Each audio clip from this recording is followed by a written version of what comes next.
Good morning, Giants. Welcome to Wake Up with Giants TV. Nick, I'm a little anxious. Are you a little anxious? Always. Well, good news. Anxiety isn't the real problem. We're going to show you what is. It's time to wake up the giant. Boom.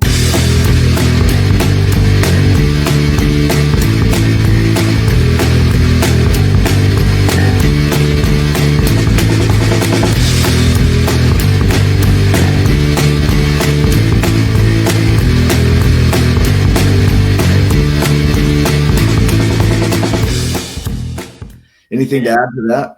And we're going to add one more piece of content on this show. So Right it's now, right? fantastic. We're just one more thing to serve you. And all the way from France today, will you introduce our guest? Absolutely. So our guest today, Anaïs Malaval, is a powerful emotional intelligence profiler and trainer with nearly 15 years of experience.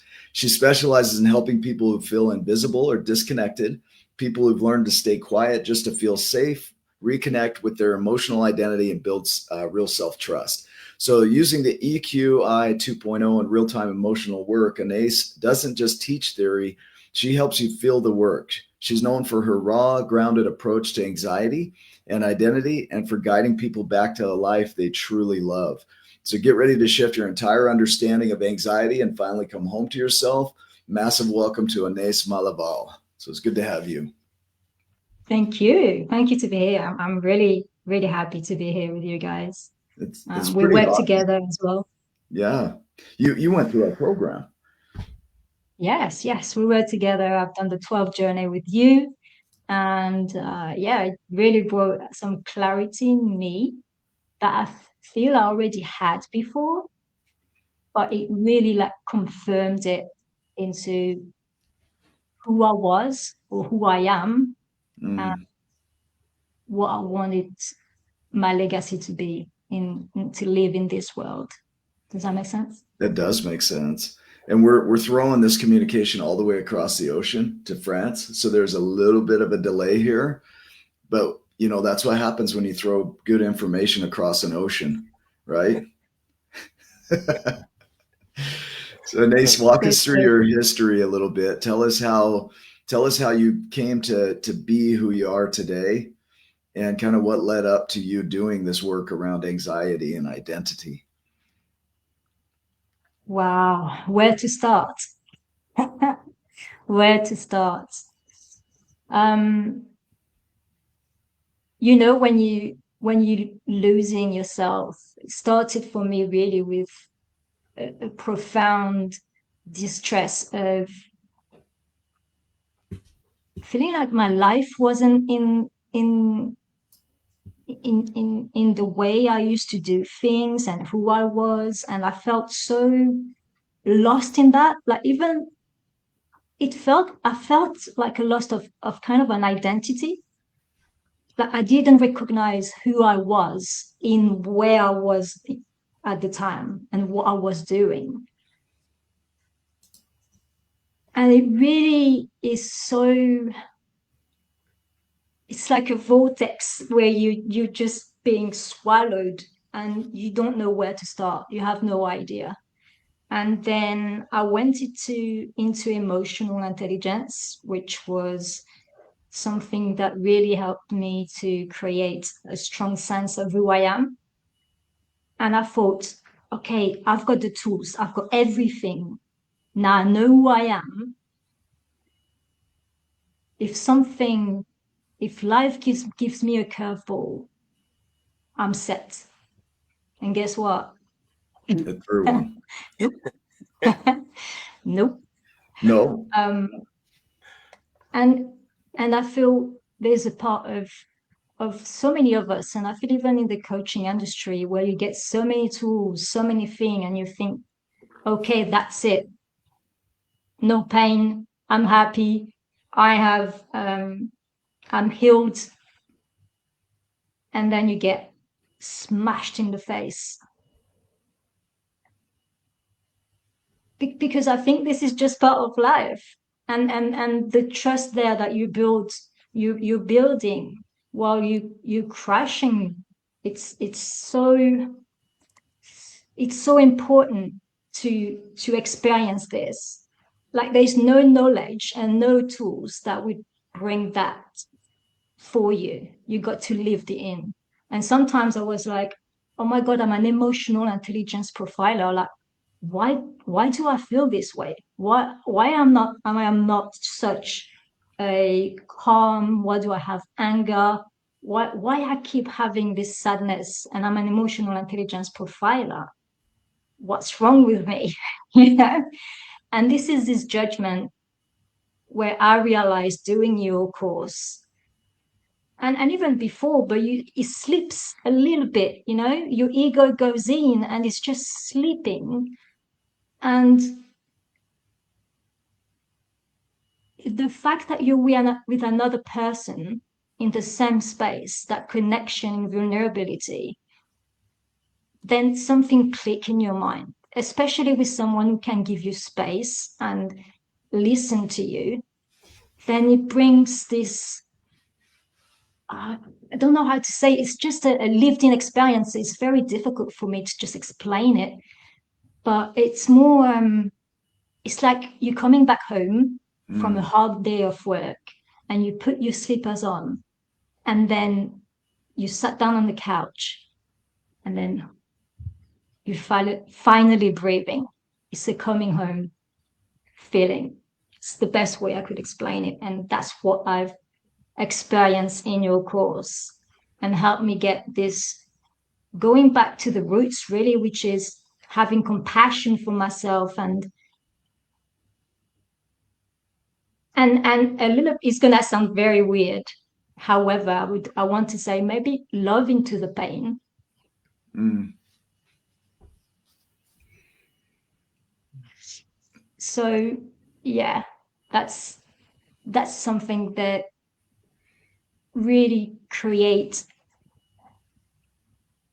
that helped me create a really strong sense of who I am. That now, Yeah. even if life happens and give me a curveball, I'm not gonna drown into it because the trust that I have in myself and the capacity of me being in compassion with myself is so strong that I know I'm okay. It's not even knowing, it's a feeling. It's an embodiment of it. Yeah. So this ties Yeah. perfectly. Yeah, this ties perfectly into anxiety because, often we get concerned or depression. Lisa Feldman Barrett in her work talks about the gap between who we are and who we think we should be, or who we are and who society thinks we should be. And that's where we experience this unrest. And when we don't know who we are, that becomes even worse. If we can't count on ourselves, I think of my first conversation with Steve Hardison back in the day, and I asked him the question, "Can you?" And he said yes without hesitation. And I said, "How can you say yes if you don't know what I'm going to ask?" And he said, "There's nothing you can ask that's bigger than me." And I put that into the book because I didn't fully understand that lesson back then. But when you look at any navigator of the world that steps into the unknown, they may not know what to expect in the world that they're going to run into, but they know for certain that they can count on themselves to handle whatever comes up. Do you find that to be the case for you? Absolutely. Yeah. And I'd like to add to that is I don't know if you remember that moment in the course when I was trying to explain to you or just share my truth about how I was feeling, and I told you I was emotional, and you just do you know what you said? I don't know if you remember that No, help moment, me out. Yeah. but you said I feel that too, and that's Mm. all you said. You didn't bring any tools or trying to put your story into it or trying to fix me or trying to I don't know, having an agenda. You just been there present in the lived in experience. Mm. And this is what I want emotional intelligence to be, not a just a tool or someone teaching you everything about it. Yeah, that's fine. Knowledge is fine, but the feeling is so different. And I think you said it as well in the course. Like there's a difference between thinking you know who you are and feeling who you are. Mm. So yeah, no, yeah, I completely feel what you're saying early on. Let's play with the anxiety, because this is something that I think a lot of people face, and there's a misunderstanding of what anxiety is, and it is an alarm system. It's essentially your body saying that something is off in your environment. And the way our brain works is it is an energy conservation machine. And so it really doesn't care what you program in. It just wants to conserve energy and be efficient at what it does. So it programs things to automate them so that we can do that. So when we start to create ideals, now we're moving ourselves out of our comfort zone into this world that we've never been in before. And we do that in relation to other people and our own ideals. And that's when we create this dissonance between who we currently are and what we're trying to become, right? And the funny thing about this is there's no becoming, as if you're going to get somewhere. It's really, you come back to when you start to get clear on who you are and rewrite that, then that gap closes to you. It's not like you go to it, it comes to you, and that gap closes because of who you are, right? Can you expound on that a little bit?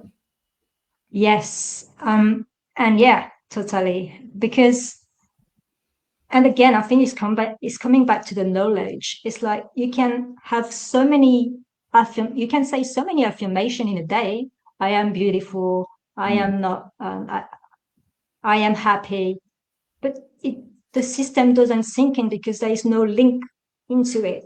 yeah, You have a feeling in your body and that feeling doesn't go away. But you can't just rewrite your brain and say, hey, I'm gonna just rewired you for a year and I'm gonna give you affirmation, it's gonna be okay. yeah, It's so much, there's so much more layers to it because there's a story that you're attaching to, there's a meaning that you're attaching to, and then this will show up depending on whatever situation you are in, and especially in heightened emotional situation. mm, We always say the closest you are to a person, the bigger your button will be pushed. Yeah, I I I think I think we all experience that. I agree. It's like, but the reason being is that they start to know you exactly as you are, not what you say you are. And a person that's close to you really sees through all the masks that you put on for the world. And so I think what happens is when our buttons get pushed, if we're not emotionally intelligent, we tend to go back to our survival programming that we created at some point in the past to survive situations that are similar to what we're facing right now. And so we tend to go really unconscious in that situation because, we haven't really programmed ourselves to be able to handle it in a new way. And so this is where you see people revisit their traumas, their negative traits and behaviors. I know this word gets thrown out a lot, narcissism. It's like, good God, every fucking human is a narcissist, according to TikTok, right? It's It's like, true. that's an impossibility. It's true. So, but we go back to these traits that feel like that, or like borderline, or any of these other things, or anxiety. And we go back to these protectors, and they're unhealthy protectors, even though they got us through a hard situation. Can you add to that? Yeah, absolutely. And you said it clearly there, which is the reason we keep doing the same thing is because we haven't wake up, open our eyes to something new, to a new Mm, possibility. And so the unconsciousness way of behaving will still be there. So no matter what you're gonna say to yourself, affirmations or whatever knowledge you're gonna get from emotional intelligence, if you don't open your eyes and wake up and have awareness of where in my life this unconsciousness have played, and and where can I bring more consciousness in today from the unconsciousness of yesterday? mm, And unless you bring that in your life, you're still going to replay the same thing because you learned this from what, you're 6 years old. That's Yeah. all you knew. Yeah. For what? Some are 50 years, 40 years old. They've done that all their life. It's, yeah. It's got And a I'm very interested it's in got a all free this. pass, right? So because it's been programmed in and never questioned, it has a free pass. And so the brain, because it seeks automation and efficiency, is like, hey, I've got this. I can run this program without any conflict or resistance. I'm just going to run it.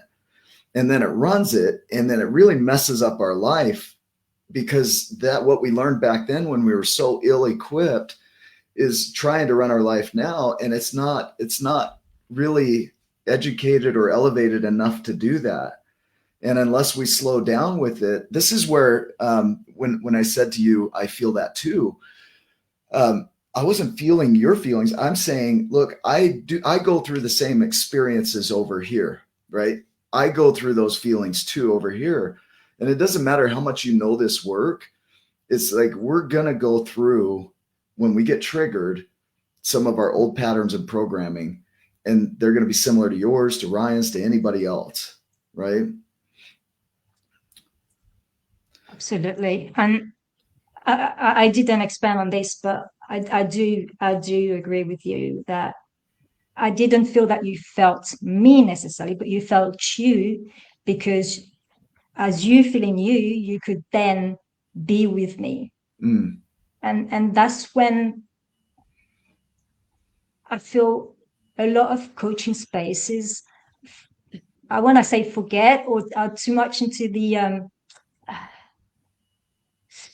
maybe too much into the knowing, and mm, then the space just is the person teaching is there and then the other person is there, but then in our space we shared, Nick and me, you made me there, mm. and that's what make a difference, you know. That's how And Nick I is. don't know if I'm trying to explain this right. No, that's perfect. Yeah. It is I perfect. mean, That is yeah, exactly how Nick is. That I had the exact same experience with Nick when the very first time that I had the opportunity to have a call with Nick and to where I got to go through some of my stuff is he did have some knowledge that I didn't know and understand yet. But instead of making me feel like I was, like he was a superior and he'll okay, I'll grace you with my knowledge. It was, hey, I see you because I've been through that type of stuff. So there was the connection that he made and the level of empathy and understanding. And then it was like, hey, let's lock arms together and as we navigate this, I'll show you how to do it in real time. Like it's happening, I'll be right there with you. Let's go and I'll show you how to do it. And that's how he creates everything. yeah, Is not from the space real of connection. a giant looking down. It's hop on my shoulder and let's walk together. Yeah, it's real connection, it's vulnerability. And yeah, you said it all. You said it all. Thank you. It's interesting, Yeah. the giants and the smalls, the whole book. Nick didn't write this based on the 12 journeys. He didn't map out and go, hey, what's 12 journeys that I can write this book about? He had a conversation in a parking lot with Steve Hardison, who's a masterful coach. Yeah. And Steve Hardison then put him on his shoulder, gave him a new perspective, stood up and gave him a new perspective. And then Nick driving up and down a canyon every day here in Utah, seeing multi-million-dollar houses and all these people that didn't even seem affected by the economy at the time. He was feeling so small, and this download came through. And it's so divinely inspired that years later we came up with the 12 journeys. Like they morphed, like we pulled it out of it. It was there the whole time. We pulled it out of it, but really truthfully, like all of this stuff was inside of Nick already. It was already he knew what to do based on what had happened with him, with Steve Hardison, et cetera, and all the training and all the coaches and all the things before him. And when you talk about anxiety, it's a tricky thing because you know, just like you said, you've got your whole life, you've got all of the wherever you were raised, you've got your culture, all the belief systems, the experiences that you've had, that now your brain has gone to support you. And so a lot of times they've made that bond really, really tight, really, really tough. So when an instance comes up where you feel anxiety, you don't even think about it anymore. It just, this is how you react. Yeah.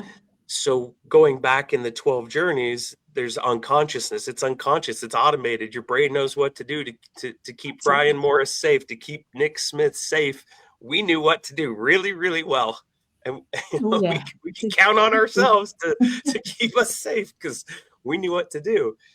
Then once you wake up, like you said, and you become aware, now there's something to do, which can also present more anxiety. It can present, it can Right. present grief. It can present judgments. It could present all kinds of things where now that's where the work begins. That's where some courage and a little bit of bravery, little bit of desire to do something or to have something different comes into play. Can you speak about that? Yeah, I do. I do hear you in that so much. I mentioned earlier so many times I thought, damn, I'm an emotional intelligence profiler. What don't I know Mm. better? And that's the story all over again. And the And judgment. yeah, yeah, absolutely. And we're so harsh. We're so harsh, Ryan, on ourselves. And when we notice it, I think it's just a noticing and finding a pose where you can notice it. And I know this was my most challenging thing, which is finding the pose in an emotional heightened situation, which is, hold on, right now I've got loads of emotions coming on up in me. I need a moment. I need to stay to relax and stay still in that for now. And How, then how did you find that notice. pause? Yeah, that's the work, isn't it? That's the work. And sometimes you don't. You don't find that pose. And when you don't, what you do, are you becoming more harsh on yourself? Are you judging even more yourself? Or can you have compassion for yourself and be okay, I haven't found my pose. Let's do it again next time. Like there has to be a what's next, not a shooting yourself down, because then you go into that spiraling of all those judgments. The, All the judgments and the anxiety and the stress and the overwhelm. And yeah, you're just drowning. that And that is where these people questions are really important. What's that's what, next? that's where Yeah. people get stuck, is um as the emotions come up and they drown in that, and then they do anything with it. So they find themselves recovering from the emotional bout, whatever they had, and then they don't have a what's next because they don't know. There's so much information coming at us. It's like, well, what do I do that would actually work? And then we get overwhelmed by all of the options, and then we go into shutdown, and we don't really change anything because we're just too flooded with all these options. So we go back to what we know, which tends to be the unhealthy behaviors. When I was diagnosed with generalized anxiety in 2017, I was looking for solutions. I went to a psychiatrist, and this doctor sat with me, and we did tests to really discover, what do I have going on here? And he found that I had a moderate degree of generalized anxiety disorder. I said, do you think I'm a narcissist? And he goes, brother, everybody has traits for something, but having traits doesn't merit a diagnosis. And so that was a relief to me to hear that from a professional, that having traits for something. And when you look at PTSD and complex PTSD, a lot of the traits that show up in those I guess we'll call them illnesses here, are really unhealthy. Ways that we've learned to manage those are really unhealthy. And if we're ill equipped to handle those, we're going to go back into the patterns we've known, even though they're uncomfortable, just because we don't know what to do next. And that's where the 12 journeys really helps people to have not only an understanding of themselves, but a compassion for themselves and tools to be able to step into it, to really manage and work with it, not try to get rid of it, right?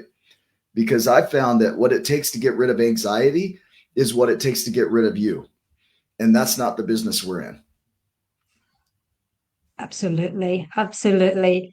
And for so long, so long, I wanted to get rid of anxiety. I want to get rid of the pain, rid of depression. And the only way out is through, feel it, feel it. And there's a difference between, like you said, staying in that once you've learned how to have the compassion and I would say, seeing your innocence in the way you're being.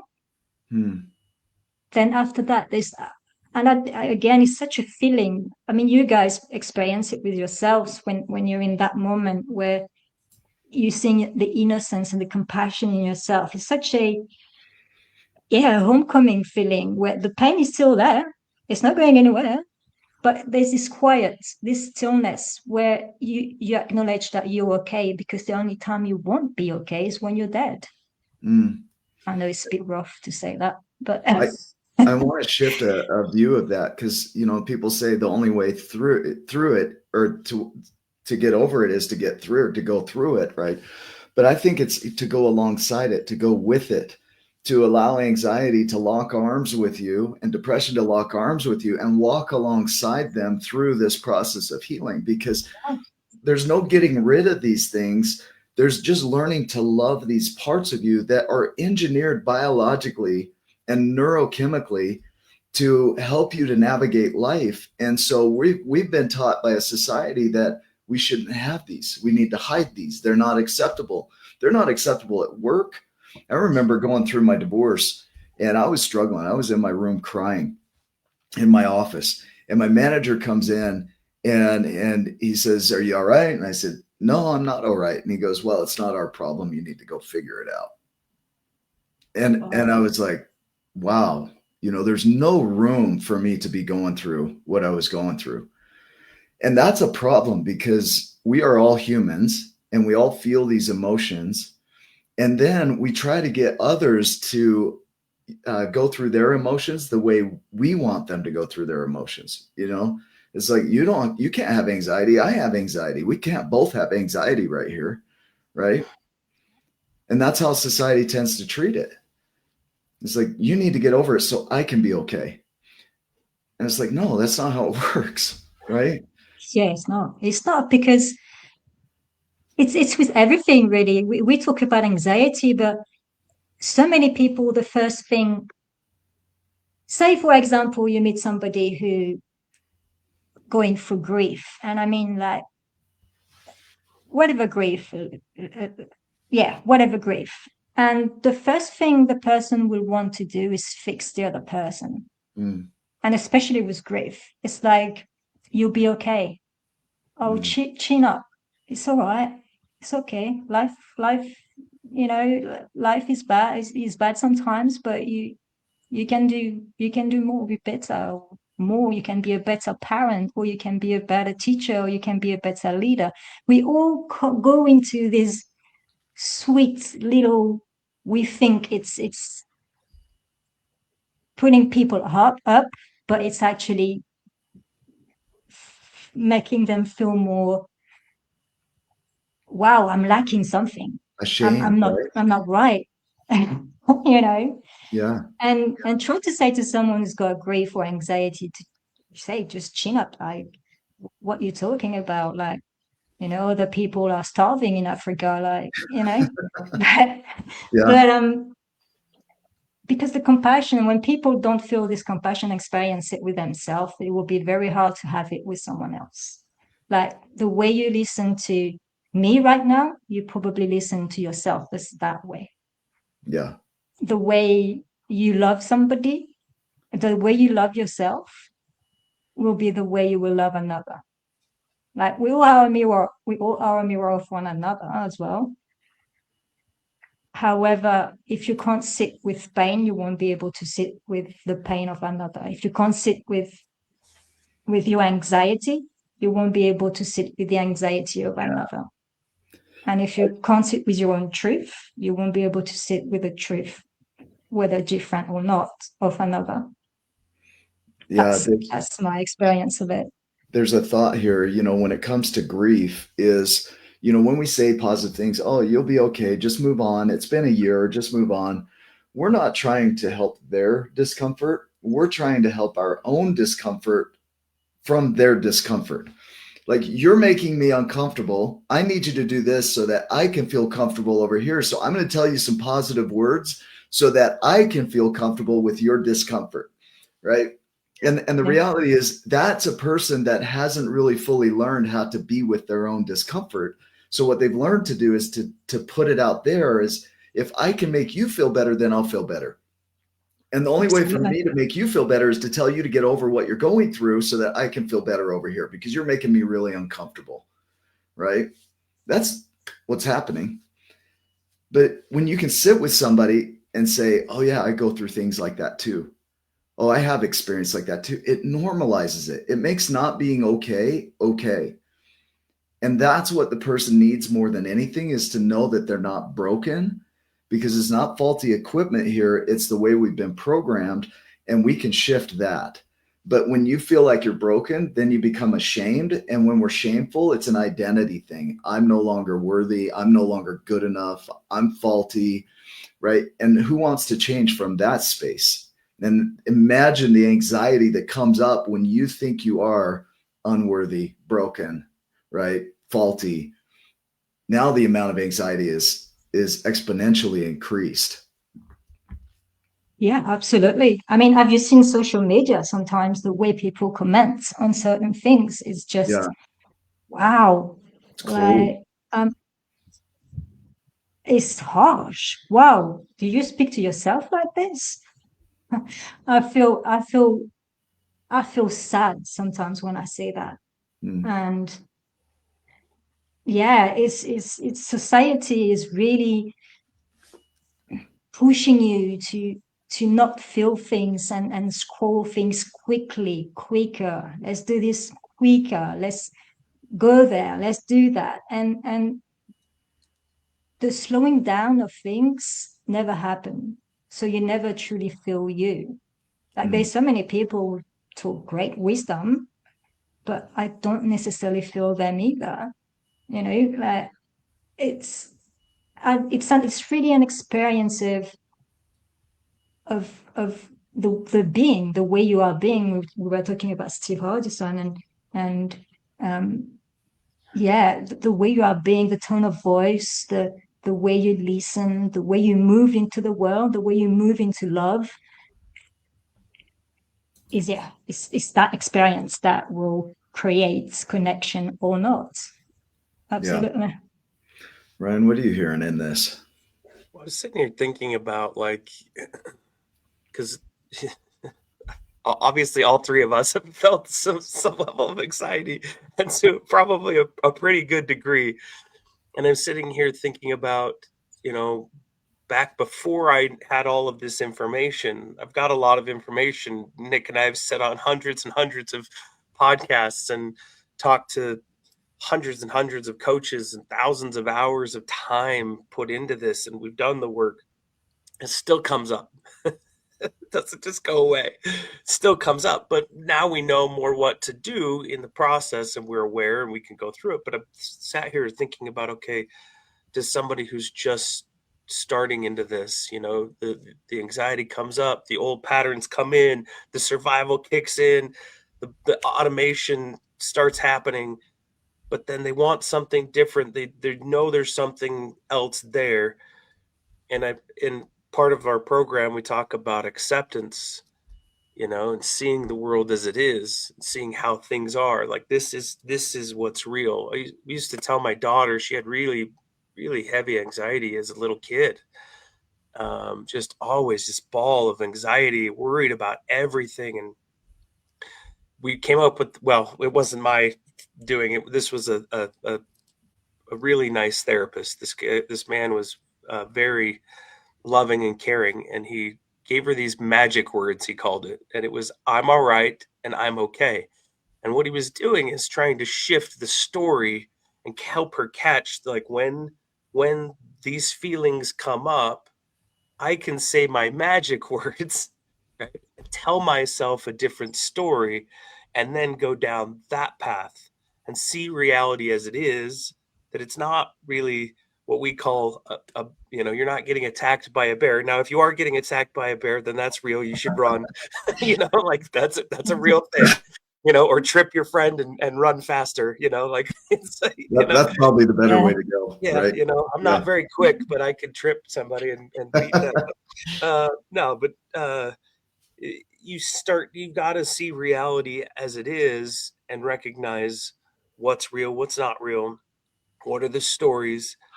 And Nick's masterful at talking about acceptance, and I think that's a big key to here is um, just knowing that it doesn't mean that you resign to it, right, Nick? And you can help me, Nick, on some of this stuff, but No, you're doing good. You're you doing good. you just you it's okay that there's a bear in the field. It lives there. You don't need to go attack it. You could just see it. Magic words are still used today. Yes, they are. I use my magic words, and it Up, uses her Amber. magic words. uh and it's just so that we can cause that little bit of pause, like you were talking about, that little bit of separation where you can become aware and go, okay, I'm not that thing, or I don't have to do anything necessarily right away, but I can create this pause. And whatever that is for somebody, whether it's your magic words, whether it's catching yourself and being able to, that next little step is crucial. That could be throwing on some music. That could be going outside and screaming to the, yelling, and letting out some of those emotions, allowing them to be there. They have a right to be there. They're part. You're feeling them. Emotions are meant to be felt. So feel it, Absolutely. however you can do it. And if you need to get some separation so that anxiety does settle a little bit, so then you can get clear here and here, then you can move through.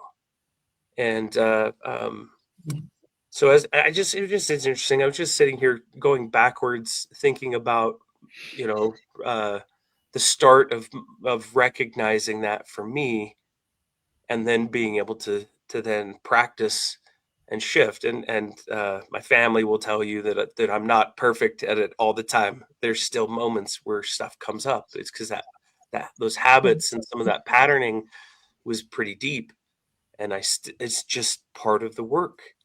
It's just Yeah. gonna. It just is.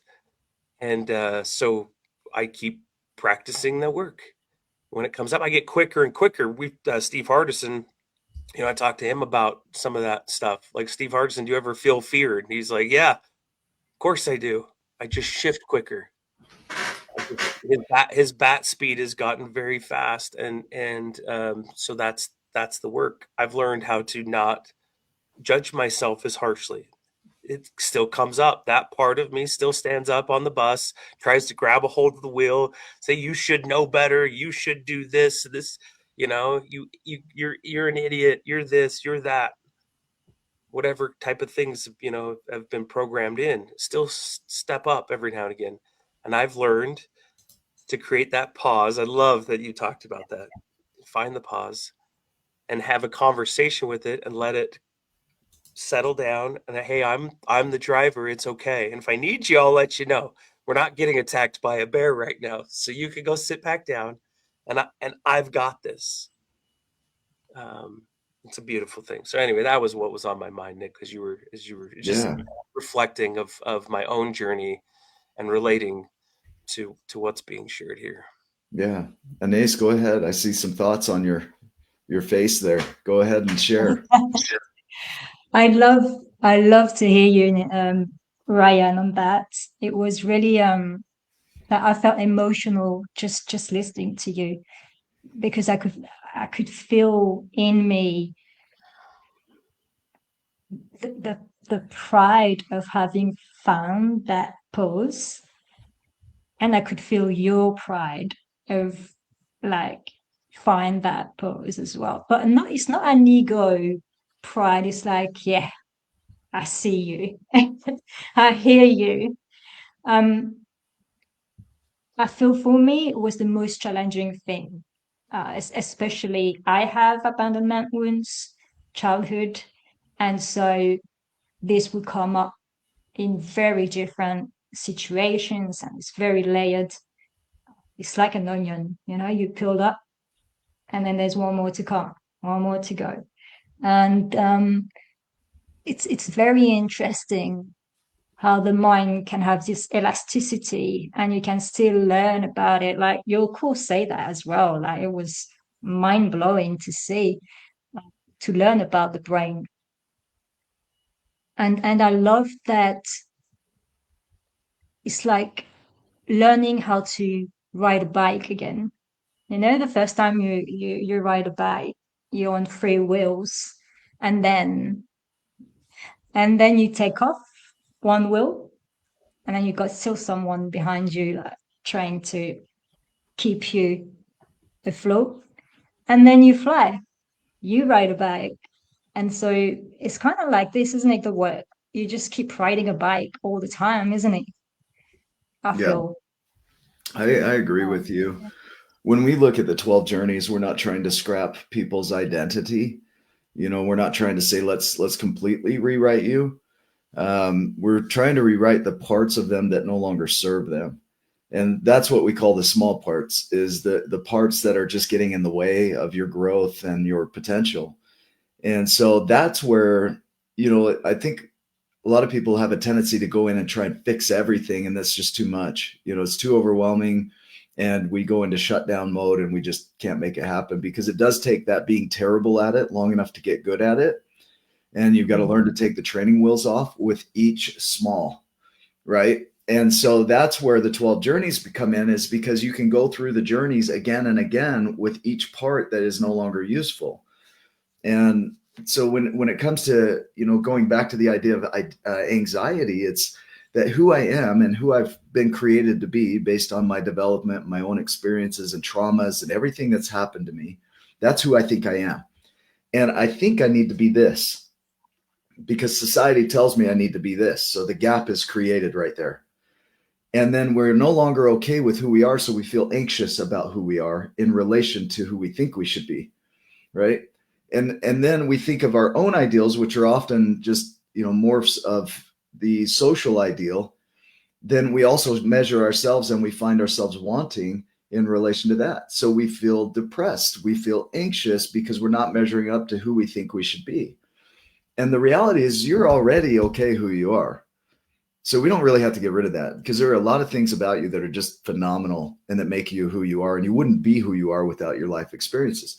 But there are certain things that are getting in the way of you creating this world that you want to create out here. That's what we want to play with, right? Is that what you experienced in the 12 journeys? I mean, did you have some awakenings around that, to those parts? Yeah, definitely. When I spoke earlier about the space with you where I find things being more clearer for me, definitely one part was the fear of, again, not being good enough. Even as an emotional intelligence profiler, and I want to really specify it because that's just Yeah. a title, that's not who I am. And that clarity was definitely around, because when you start to learn and have a strong sense, or a good sense of who you are, and create it in yourself, like like you said, we're not becoming it. We already are it. It was just flooded with all these beliefs from wherever we learned them from, Mm-hmm. um, and anxiety. So once you take this off, all those labels that you've learned you thought you were, then that's where who you are comes out, truly. Um, so when I started to do the work, I peeled all those layers, had a very good starting ground of who I was, and definitely felt who I was. Then boom, life sent me a great curveball, and then another one that topped you off. Came into your space, and somehow the fear still was, this is who I am. Mm. And yet the fear of not being good enough was still there. Mm. And it was very demotivating. I felt very demotivated. I felt very, can I really do this? Can I trust myself enough to do this? Mm. Then came into your space, and just in your presence, in you meeting me there, this solidified a foundation of, yeah, I'm okay. I can trust me, because who am I in my core? Who am I being? Is there. And so I won't drown like before. I can stand up another time. I can fall and stand up again. And I'll still be okay. That's what it gives me in the space with you. Mm. That real solid, yeah, strong sense of self-worth and self-love. Amazing. I feel I had to go through for me to actually truly feel it and be with it. I don't know if that answers your question. I feel No, like I just that's went perfect. for a And tangent again. you're doing that work now. You mentioned Ellen Crotty, who you're working with. Is that right? Yes. In emotional Oh, yes. intelligence. And now you're helping people do this work for themselves with her. Can you speak about what you guys are doing with your project? Yeah, we started creating an emotional intelligence in conversation. I won't say podcast, but it's more of a conversation that we're going to have every 2 weeks in a month, 10 people maximum. And what will happen is exactly that space that I've met with you when you met me right there. So we're Yeah, not teaching AI. We're not being there to give you tools to, be the better individuals, better leader, or whoever you want to be better with. But we will be right there, meeting you right there in real time with your AI, bringing those unconscious patterns and bring more awareness.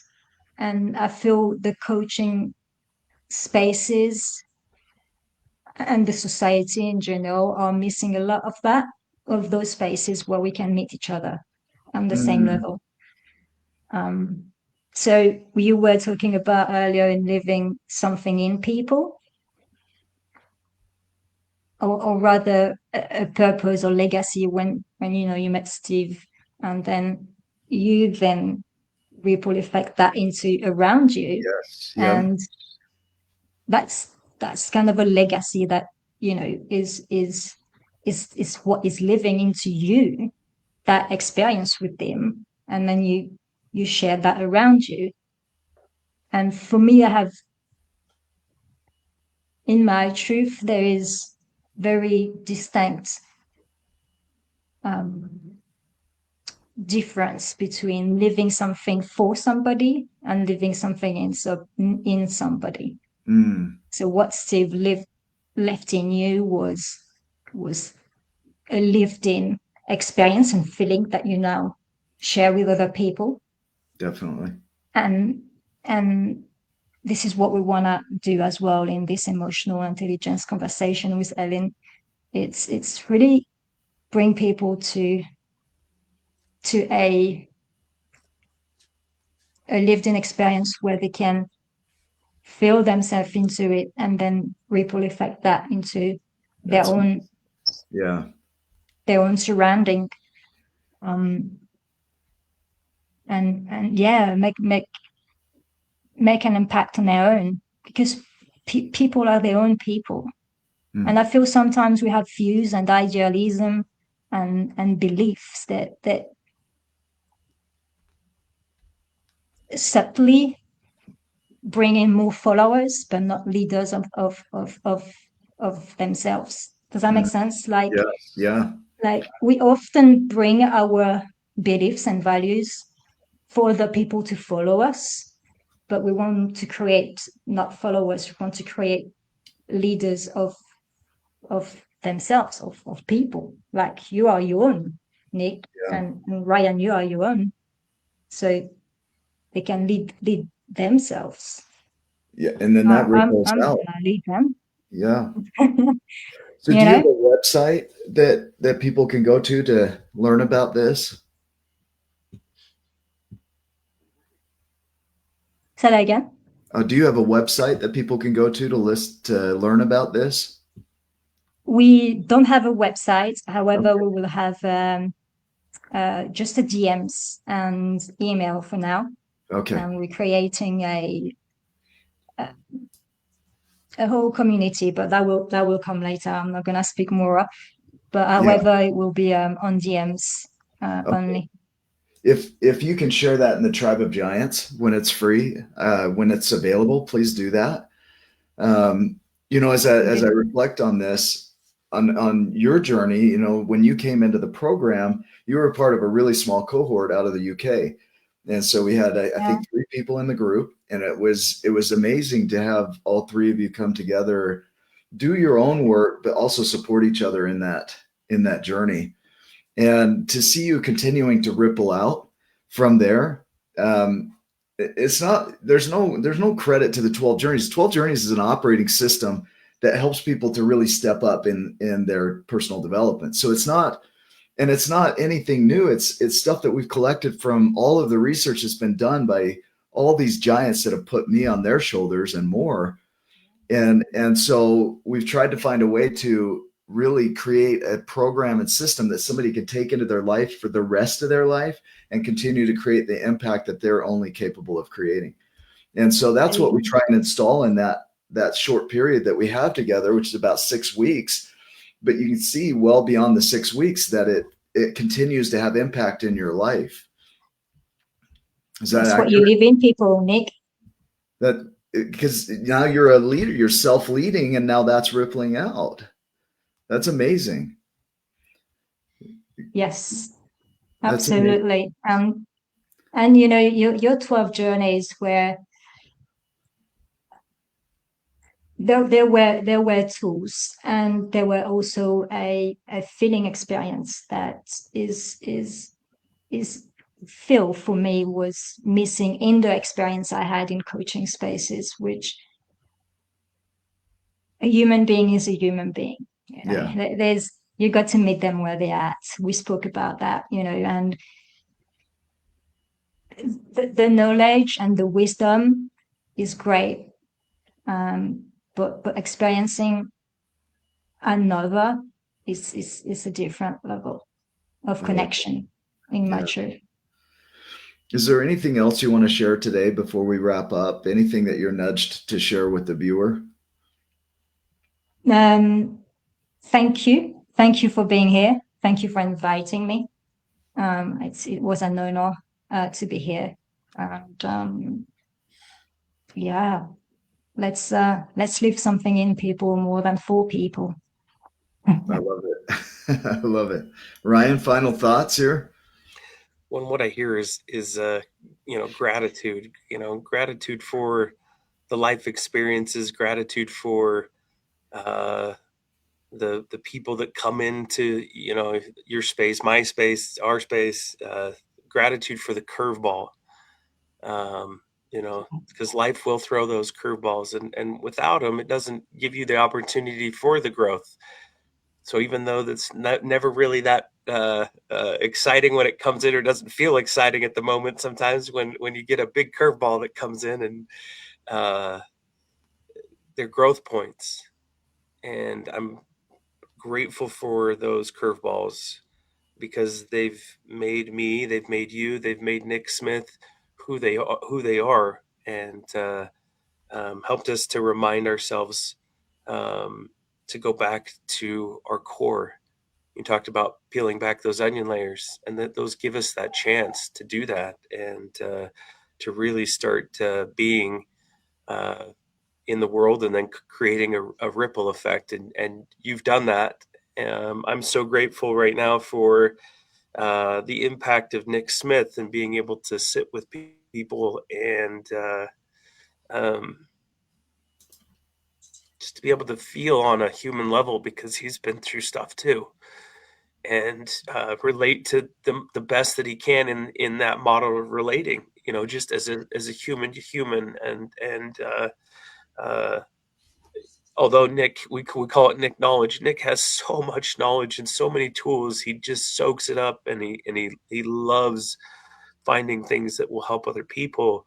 But really, when it comes down to the core, he's been through it too, and so he locks arms and connects, breathes hope into you. Uh, he's not like that manager that was just, sorry, that's not my problem. You get over it, figure it out. Here's some tools. He goes, all right, I understand, and I've been there, and so let's lock arms and go together. And then that, I've seen it time and time again, where then that person then does the work, because it is work, and and boom, bang, bong. A few months later, here they are on Wake Up with Giants TV, making a giant impact and a ripple in the world, and creating courses, and creating connections, and creating all kinds of things in the world, just like you are doing right this very minute. And so it's extremely humbling. I'm grateful for you sharing your experience, because what it does is it helps me selfishly. It helps me, so I appreciate that. But then also, because it also helps so many other people. This is now recorded, and it'll stay out there for a long period of time until somebody takes it down somewhere along the way. Or we do something weird and then get banned or blocked or something, but I doubt that'll happen. We've done some weird stuff, and it hasn't happened yet. So, um, but now it's going to be that ripple. You are being that ripple, and so thank you so much for all that you are, and all that you're going to continue to be, to bless other people. And my anxiety level has gone down, uh, just Sure. just from, just from being in your presence. So thank you so much for joining us today. We appreciate you. Thank you too. Thank Yeah. you. Anais, thank you. For those that are watching, we appreciate you. Your comments make this show. And also, in the Tribe of Giants, we see you guys posting every day in there. And it's incredibly helpful. I go through and read a lot of those posts in the Tribe of Giants. We give that as a space for you to really share with others and make your ripple and impact. And Anais, I hope you'll go in there and share some of your information with the tribe, Yeah. and let them know what you're up to, because it is really serving. And, for those that are watching, if you know somebody that could use this message today, send it to them. It's available on YouTube right now. Make sure you subscribe when you're over there, but send them the link and tell them why they should watch this video and what you got out of it that you think would be impactful for them. And if you go through that channel, you'll see we have over 850 videos like this, 330 interviews plus and counting. And our goal is to serve you and help you to really discover how amazing you really are and grow into it. So go make it a giant day. We love you, and we will see you in the next video. Love you too.